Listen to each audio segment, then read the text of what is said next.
આગળનો ગ્રંથ રત્નમમ એટલે નવરત્ન ગ્રંથ. આપ જાણો છો એમ ખેરાળુ ગામ અને ગોવિંદ દુબે નામના વૈષ્ણવ સેવામાં ચિંતા રહે છે કે ક્યાંક મારી લૌકિક ગતિ તો નહીં થાય. ઠાકોરજી સેવા સ્વીકારતા તો હશે, મારી ક્યાંક અન્યથા ગતિ તો નહીં થાય ને, સમર્પણ તો કરી દીધું ન રહેવાય. હું ત્યારે મહાપ્રભુજીને પત્ર લખ્યો છે અને મહાપ્રભુજી ઉત્તરમાં આ નવરત્ન નામનો ગ્રંથ લખીને મોકલાવ્યો અને કેવળ એના પાઠ માત્રથી બધી જ અલૌકિક ચિંતાઓ સમાપ્ત થઈ. આ ચિંતાઓ અલૌકિક હતી, લૌકિક નથી. કે દીકરાના લગ્ન નથી થતા, દુકાન નથી ચાલતી, કે આનું આ નથી થતું, એવી ચિંતાઓ નથી. પણ મહાપુરુષોની વાણી તો હું તો કહું છું, કદાચ પાઠ કરશો તો આ ચિંતાઓ જતી રહેશે. હા, મહાપ્રભુજીની વાણીનું તો સામર્થ્ય કેવું હોય, તો જે અલૌકિક સિદ્ધ કરાવી શકતું હોય એના માટે લૌકિક સિદ્ધ કરાવવું કઈ મોટી વાત છે. આ તો બધી બાય પ્રોડક્ટ છે. લૌકિકની પ્રાપ્તિ છે ને, એ તો બાય પ્રોડક્ટ જેવું છે. આપણું મેઇન પ્રોડક્ટ તો અલૌકિક છે, પણ એની સાથે સાથે ઠાકોરજી ભક્તોનું લૌકિક પણ કરી જ આપતા હોય છે. કયા કારણ? એનું ચિત્ત ઠાકોરજી મારે એટલા માટે. એની લૌકિક ગતિ થાય એટલા માટે લૌકિક નહીં આપે. એ લૌકિક આપશે શેના માટે? કે આનું મન લૌકિક ઉદ્વેગને કારણે લૌકિકમાં જાય છે, તો લાવો લૌકિક ઠીક કરી દઉં તો એનું ચિત્ત અલૌકિકમાં આવી જાય. એટલા માટે તમારું અલૌકિક સિદ્ધ કરાવવા માટે લૌકિક કરી આપે. તો અહીંયા સુંદર ચર્ચાઓ, જે નવરત્નનો લગભગ બધા પાઠ કરતા હોય છે. ચિંતા કાપી ન કાર્યા નિવેદિતાત્મભી કદાપિ ભગવાન અપી પુષ્ટિસ્તો ન કરીશતી લૌકિકીમ જગતિમ. ત્યાં પહેલા જ મહાપ્રભુએ ભગવાન અપી પુષ્ટિસ્તો, આ કૃપાળુ પ્રભુ છે, તમારી લૌકિક ગતિ નહીં થવાની. એક વસ્તુ યાદ રાખજો, તમે ઠાકોરજીના શરણે બ્રહ્મ સંબંધ થકી આવ્યા છો ને, તમે લૌકિકમાં ભલે છો પણ ઠાકોરજી તમારી લૌકિક ગતિ નહીં થવાની. કદાચ અંતરાય થાય, અંતર પડે, પણ તમારી છેલ્લી ગતિ તો ઠાકોરજીના ચરણોમાં જ છે. એ નિશ્ચિત. આ જન્મમાં સેવા નહીં કરો તો આવતા જન્મે સેવા કરવા આવવું પડશે, પણ એના સિવાય છૂટકો જ નથી આ પુષ્ટિ જીવને. કારણ કે પ્રભુ તમારું અલૌકિક સિદ્ધ કરાવનારા જ છે અને તમારા હાથે અલૌકિક કરાવશે જ. પ્રભુ એમાં જ પ્રસન્ન છે. અને કેટલી અદભુત ચર્ચાઓ એમાં. તો નવરત્નમાં તો આ નવ રત્નો કયા છે વૈષ્ણવ માટે. અને જો નવરત્ન જેને પચાવી લીધું હોય એને ક્યારે સંસારિક ચિંતાઓ બાધા ન કરે. વિવેક ધૈર્યાશ્રય અને નવરત્ન, આ બે જેને બહુ સમજપૂર્વક જીવનમાં ઉતારી લીધા એને જીવનમાં આવતા કોઈ પણ ગમે તેટલો મોટો કપરો સમય કેમ ન હોય, પણ એને એ કપરો સમય પણ બાધા ન કરી શકે. સહજમાં એટલા અદભુત તત્વ જ્ઞાન એમાં છે કે આ બે ગ્રંથોને જેને આત્મસાત કર્યા છે એને ક્યારે બાધા કરી શકતા નથી. તો નવરત્નમાં તો અજ્ઞાનાદ અથવા જ્ઞાનાદ, એમની પણ વાત કરી કે ઉત્તમ આત્મનિવેદનમ, કે જ્ઞાનથી અજ્ઞાનથી પણ જેને આત્મનિવેદન કર્યું છે તો ઠાકોરજી તો એના પર કૃપા કરવાના જ છે. અને પ્રભુ કેવા છે? તો કે પ્રભુ સર્વ સમર્થ વાળા કરનારા છે, સર્વ સમર્થ છે. લોકે સ્વાસ્થ્ય તથા વેદે હરિસુ ન કરી શકી. લૌકિક વૈદિક પણ તમારી ગતિ નહીં થવાની. જો તમારું મન ઠાકોરજીથી છોડીને આ બંનેમાં જવા ગયું ને તો ઠાકોરજી સિદ્ધ નહીં થવા દે. પણ ઠાકોરજીમાં લગાવવા માટે જો કરવા ગયા તો આ બધું ઠાકોરજી સિદ્ધ કરાવશે. એમ કહ્યું, સેવા કતેર ગુરુ આજ્ઞા બાધનમ બા હરિચ્છયા, કે ગુરુજનોની આજ્ઞા પ્રમાણે સેવા કરી, પણ પ્રભુ આજ્ઞા કરી તો બાધનમ બા, તો પ્રભુની આજ્ઞાને માની અને એ સમય એ રીતે એમને સેવા કરવી. આપણે ત્યાં વાર્તા સાહિત્યમાં બંને પ્રકારના પ્રમાણ છે. અને તસ્માત સર્વાત્મના નિત્યમ શ્રી કૃષ્ણ શરણમ મમ વદદ ભીરેવ સતતમ સ્થે મિત્તે મે મતે. સર્વાત્મ ભાવથી ઠાકોરજીના અષ્ટાક્ષર મહામંત્રનો જાપ વૈષ્ણવે સતત કરતા રહ્યો. કદાચ કોઈને ત્યાં સેવા ન બિરાજતી હોય કે વધારે ક્રમ ન હોય તો બને તો અષ્ટાક્ષર તો સતત જપતા જ રહેવું વૈષ્ણવે. ભગવદ નામ જ આપણો આધાર અને આશ્રય છે. ભગવદ નામ બને એટલું લેવા, એટલું મનથી લેતા. કારણ કે નહીં લો તો લૌકિક ચિંતા ને લૌકિક નામ લેવાશે. અને એટલા માટે અલૌકિકને વળગ્યા, પકડી રાખ. જ્યાં સુધી એ તમને પકડી ન લે ત્યાં સુધી તમે એને પકડ્યા. ઘણા પૂછે કે માળા ક્યાં સુધી કરવાનું? તો એને એ જ કહું, થવા ના લાગે ત્યાં સુધી કરવાનું. થવા લાગે તો પછી છોડી દેજો, આપડે થતી રહેશે. તો માલા પેલું કહ્યું કે મેં માલા સુમિરન મેરા હરી કરે મેં પાવા વિશ્રામ. દાદુ દયાલની પ્રસંગમાં આવે છે કે એમ કહેતા કે એ નામ બોલતા ને એને લટકાડેલી હોય માળા ખીટી ઉપર, એને અહીંયાથી એ નામ બોલે ને માળા ત્યાં ફરે. એવું આત્મસાત માળા સાથે થઈ ગયું હતું. ચાચા હરિવંશજીની વાર્તા કે અમારી સુનીએ તુમારી અબ સુનેંગે, ચાચાજીની પણ વાર્તામાં આવે છે. તો એવું થયું ગયું કે એ નામ બોલે ને કે મેં પાવા વિશ્રામ, કે હું તો હવે મેં તો વિશ્રામ લીધો, મારા નામનો જાપ ઠાકોરજી કરે છે. ત્યાં સુધીની વાત થઈ ગઈ. કારણ કે ભક્તોના નામને ઠાકોરજી સતત વાગોળતા હોય છે. તમારી એમને આદત પડેલી છે ને સેવામાં, એટલે સામે સામે જેમ કોઈ વ્યક્તિ કામ કરતો હોય આપણે ત્યાં એની આદત પડેલી હોય આપણને, એટલે તો વશીકરણ સાધન એમ શિક્ષાપત્રમાં પણ હરિરાયજીએ કહ્યું ને કે આ સેવા જ વશીકરણનું સાધન છે. અને વશીકરણ પ્રભુને આદત પડી જાય, જેમ કામવાળાની આદત પડી જાય ને એના વગર એક સેકન્ડ ના ચાલે, એમ આપણી આદત ઠાકોરજીને પડી જશે તો આપણા વગર પણ એમને નહીં ચાલે. આમ આ સુંદર ચર્ચા થઈ નવરત્નમાં. આગળનો ગ્રંથ આવ્યો અંતઃકરણ પ્રબોધ. અંતઃકરણ મદ વાક્યમ સાવધાન. 3 વાર ઠાકોરજીએ પુનઃ ગોલોકધામમાં લીલાધામમાં આવવાની આજ્ઞા કરી અને મહાપ્રભુજી 2 આજ્ઞા ન માની. અને એનું વર્ણન પછી મહાપ્રભુને પશ્ચાતાપ થયો કે અરે ઠાકોરજી કહે છે કે હવે હે શ્રી વલ્લભ, એ સ્વામીજી રૂપ શ્રી વલ્લભ, આપના વગર લીલામાં હવે એકલું લાગે છે, ગમતું નથી, ફરી આપ લીલામાં પધારો. પણ અહીંયા હજી ભાગવતના અર્થોને પ્રગટ કરવાના હતા, હજી દૈવી જીવોને બ્રહ્મસંબંધ આપવાના હતા, એટલે મહાપ્રભુજી આજ્ઞા ન માની. ત્યારે અંતઃકરણમાં એવો તાપ થયો કે ભગવત આજ્ઞા થઈને મેં ન માની. ત્યારે પોતાના માટે મહાપ્રભુજી આ ગ્રંથ લખ્યો અંતઃકરણ પ્રબોધ. પોતાના અંતઃકરણને બોધ આપી રહ્યા છે મહાપ્રભુ. અંતઃકરણ મદ વાક્યમ સાવધાન તયા શૃણુ, કૃષ્ણાત પરમ નાસ્તિ દૈવમ વસ્તુતો દોષ વર્જિતમ, ચાંડાલી ચેદ રાજપતિ જ્ઞાતા રાજ્યા ચ માનિતા, કદાચિત આત્માનેવા મૂલતઃ કાક્ષતિર ભવેત. જે મહાપ્રભુજી કહે છે કે અરે પ્રભુની આજ્ઞા ન માની કે આ મારી અધમતા તો નથી, પણ કહું કે કૃષ્ણાત પરમ નાસ્તિ દૈવમ, કૃષ્ણ જેવું પવિત્ર કરનારું અણિશુદ્ધ બીજું કોઈ નથી. ચાંડાલી ચેદ રાજપત્ની કહ્યું, એક ચાંડાલી સ્ત્રી કોઈ રાજાને ગમી ગઈ, એને રાણી બનાવી દીધી. થોડા વર્ષો ગયા એટલે અમાનીતી થઈ.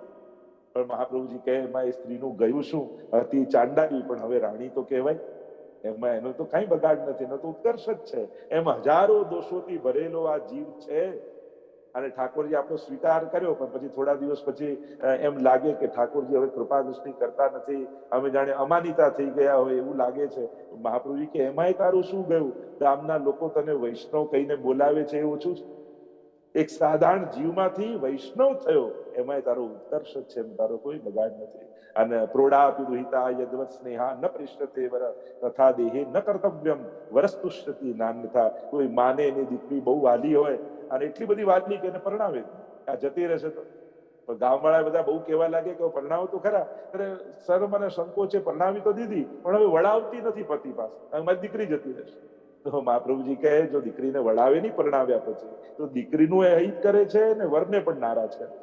તો એ વૈષ્ણવ તમે આવું ન કરતા, બ્રહ્મ સંબંધ કરાવી દેહરૂપી દીકરીને પરણાવી દીધી ઠાકોરજી સાથે, પણ હવે જો સેવામાં વળાવશો નહીં તો તમારા દેહનું અહિત કરી રહ્યા છો અને ઠાકોરજીને નારાજ કરી રહ્યા છો. કારણ કે આનું કલ્યાણ તો કૃષ્ણના શરણમાં જ છે. આની સાર્થકતા આ દેહની ઠાકોરજીના ચરણારવિંદમાં જ છે. એટલે એમ ન કરતા એમ કહી મહાપ્રભુજીએ પોતાની વાત, પોતાના અંતઃકરણને બોધ આપ્યો છે. આગળ વિવેક ધૈર્યાશ્રય નામનો ગ્રંથ, અદ્ભુત ગ્રંથ છે.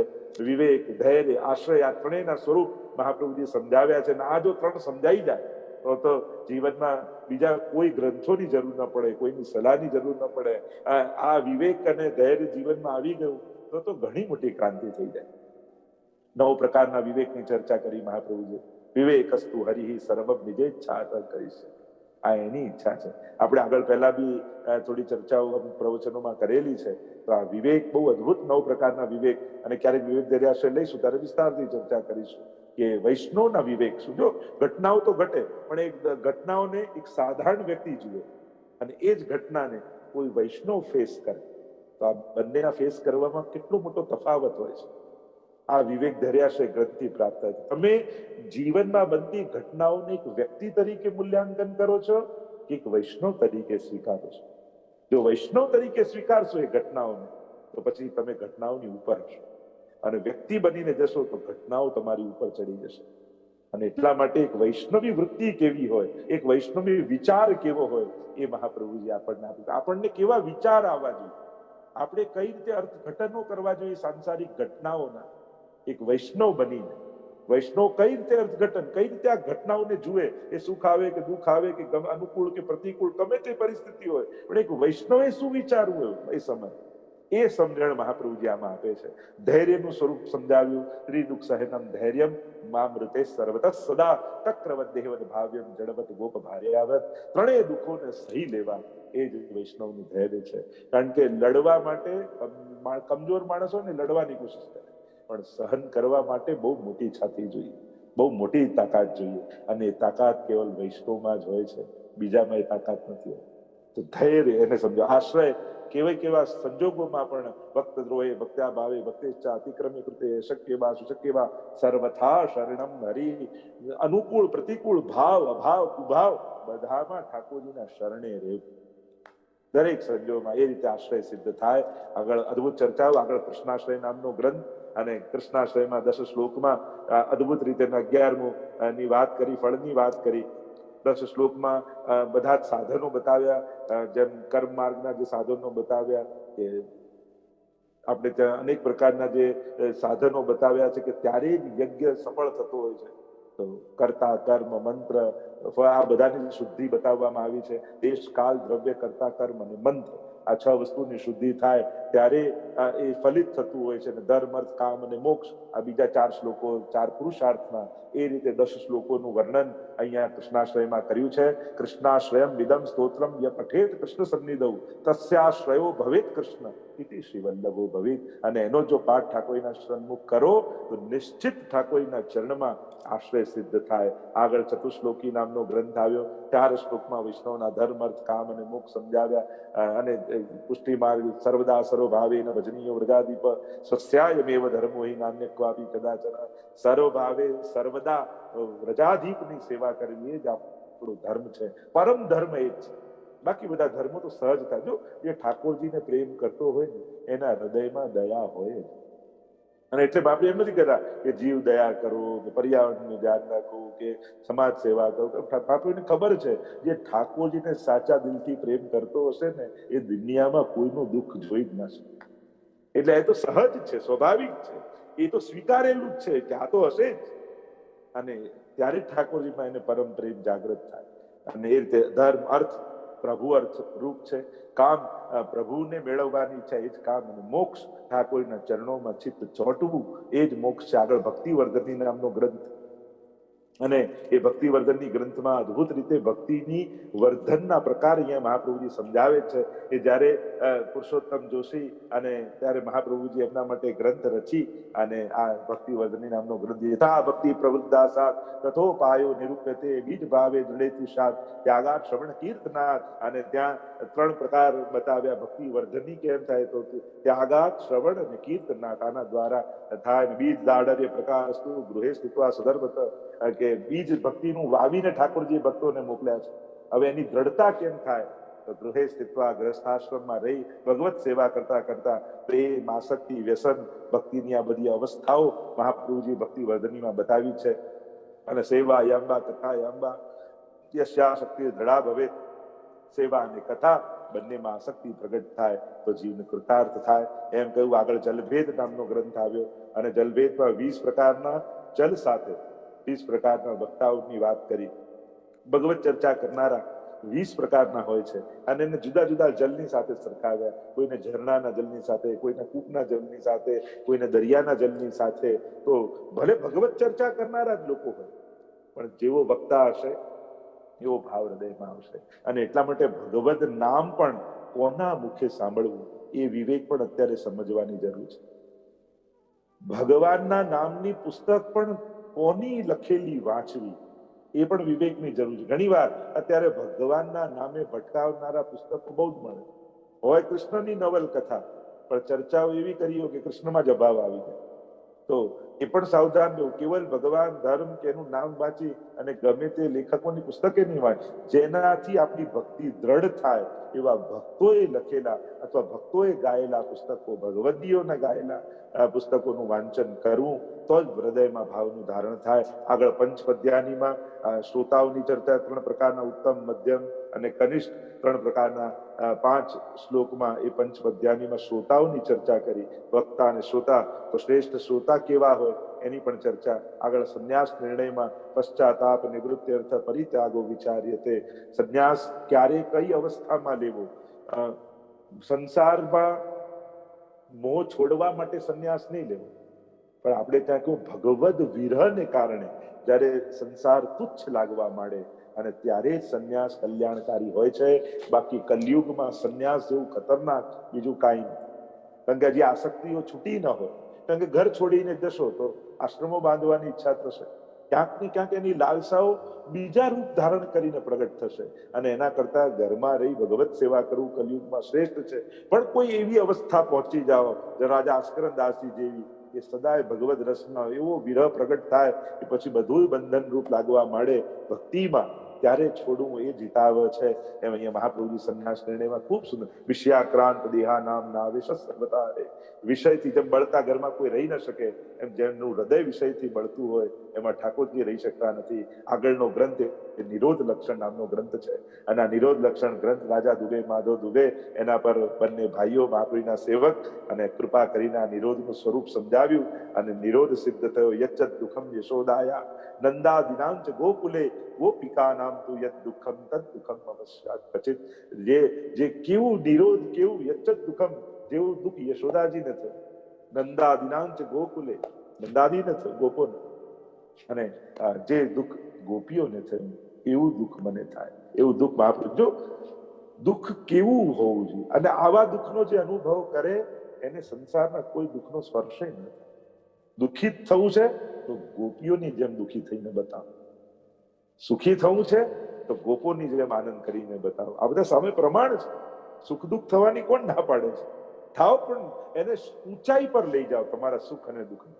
તમારે એને તુચ્છ ન પકડો, તુચ્છ વસ્તુને ન પકડો. એમ મહાપ્રભુજી કહે મનને સુખ દુઃખ ગમે છે ને, બંનેથી મુક્ત થવું અઘરું છે. તો મહાપ્રભુજી કે ઊંચું પકડ ને, મોંઘું પકડ ને, શ્રેષ્ઠ પકડ ને, નીચું કેમ પકડે છે? કરવું જ છે તો ઊંચી છલાંગ માર.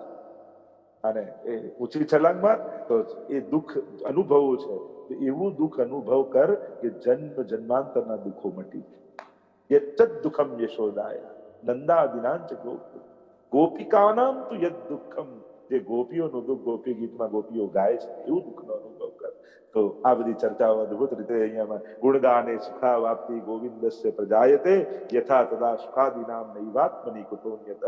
ગુણગાનમાં જે સુખ છે એ નિર્ગુણ ઈશ્વરના ઉપાસક સુખદેવજીને પણ એવું સુખ મળતું નથી. એવી ચર્ચા કરી. આગળ સેવાફલ નામનો ગ્રંથ આવ્યો કે આ સેવા કરતા કરતા સેવાથી ફલ મળે એની વાત નથી, સેવામાં ફલ મળે એની વાત છે. એને સેવાફલ ગ્રંથ કહેવાય. સેવાથી જો ફલ મળે તો સેવા સાધન થઈ ગઈ. આપણે તો સેવા જ ફલરૂપ છે. તો સેવામાં કયા ફલ મળે અને સેવામાં પ્રતિબંધ શું છે એની ચર્ચા અહીંયા મહાપ્રભુજી કરે છે. વિષ્ણુદાસ છીપા નામના ભગવદી પર કૃપા કરી છે અને એમને આ ગ્રંથ ભણાવ્યો. અને વિષ્ણુદાસ છીપાનું તો ચરિત્ર કેવું અદભુત. ત્યાં ગુસાઈજીના દ્વારપાળમાં ઉભા રહેતા મોટા મોટા વિદ્વાનોને પરાસ્ત કરીને મોકલી દેતા એવા વિષ્ણુદાસ છીપા હતા. અને દ્વારપાલ પણ એવા વિદ્વાન. એટલે બ્રાહ્મણોને એમ થતું કે જેનો દ્વારપાલ આવો વિદ્વાન છે તો એના ગુરુ કેવા છે. અને બહુ દિવસથી કોઈ બ્રાહ્મણ આવ્યા નહીં તો ગુસાઈજી પૂછ્યું કે વિષ્ણુદાસ આ કેમ કોઈ આવતું નથી? તો જયરાજ હું મારી જોડે પરાસ્ત થઈ જાય છે તો આપની પાસે આ શ્રમ આપવાનો મોકો.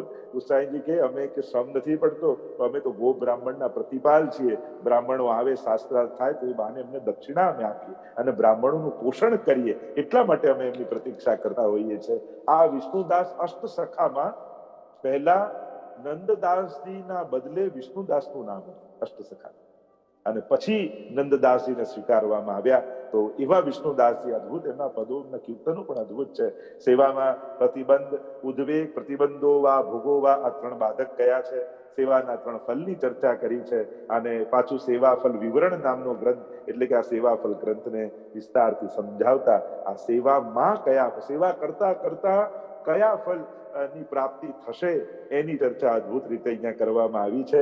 કે સાયુજ્ય, અલૌકિક સામર્થ્ય આદિના જે ફલોની ચર્ચા છે ત્યારે વિસ્તારથી જોઈશું, ત્યારે એની ચર્ચા કરીશું.